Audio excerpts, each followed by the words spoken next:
Hi there, this is May. So ayan guys, isa na namang napakasimpleng sketch po ang ating gagawin sa ngayon. Ito po ay isang kidlat.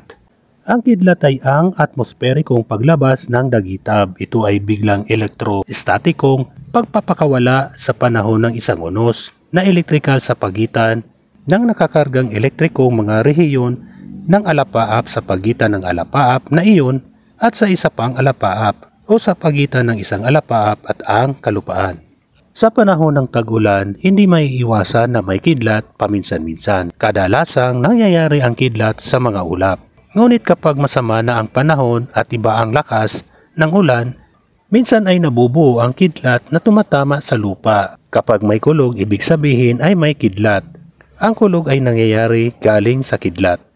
Ang pagkakaroon ng isang kidlat ay isang electric current na bumubuo kapag may thunderstorm. Sa loob ng ulap o thundercloud ay naroon namumuo ang maliliit na mga yelo na kapag nahipan ng sunod-sunod o malakas na hangin ay nagbabanggaan ang mga ito at dito na nagkakaroon ng electric charge.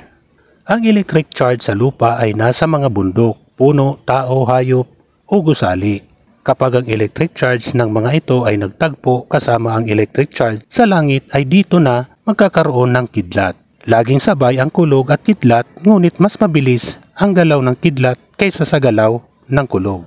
So ayan guys, patapos ng ating pag-i-sketch. Ako po ay nagpapasalamat sa inyo sa walang sawang panunood nyo sa aking mga simpleng sketches.